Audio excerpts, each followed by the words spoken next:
Russia ও ইউক্রেনের মধ্যে যুদ্ধ থামাতে শান্তি আলোচনায় অংশ নিতে চলতি সপ্তাহেই মস্কো যাচ্ছেন জাতীয় নিরাপত্তা উপদেষ্টা অজিত দোভাল। রাশিয়া ইউক্রেনের যুদ্ধ থামাবে ভারত। রাশিয়া ইউক্রেন সহ একাধিক দেশের অনুরোধের পরই বড় পদক্ষেপ করতে চলেছে ভারত সরকার। সূত্রের খবর, রাশিয়া ও ইউক্রেনের মধ্যে যুদ্ধ থামাতে শান্তি আলোচনায় অংশ নিতে চলতি সপ্তাহেই মস্কো যাচ্ছেন জাতীয় নিরাপত্তা উপদেষ্টা অজিত দোভাল। সম্প্রতি রাশিয়া ও ইউক্রেন সফরে গিয়েছিলেন প্রধানমন্ত্রী নরেন্দ্র মোদী।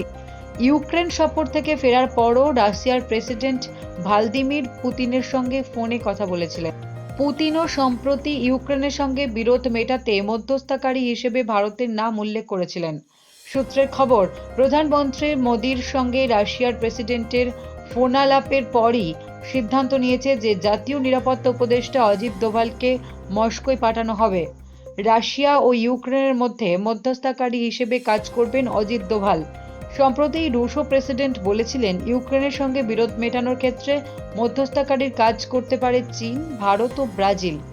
শনিবার ইটালির প্রেসিডেন্ট জর্জিয়া মেলোনিও বলেছেন যে রাশিয়া ইউক্রেনের সংঘাত মেটাতে ভারত ও চীন গুরুত্বপূর্ণ ভূমিকা পালন করে। যখন পুতিনের সঙ্গে প্রধানমন্ত্রী মোদির ফোনে কথা হয়েছিল, সেই সময় প্রধানমন্ত্রী মন্ত্রকের তরফে বলা হয়েছিল, ইউক্রেনের সফর নিয়ে প্রধানমন্ত্রী জানিয়েছিলেন।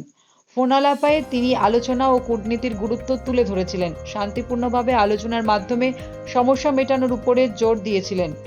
তার আগে ইউক্রেন সফরে গিয়েও প্রধানমন্ত্রী প্রেসিডেন্ট জেলেনস্কিকে বলেছিলেন যে ভারত কখনো নিরপেক্ষ ছিল না, ভারত বরাবরই শান্তির পক্ষে থেকেছে।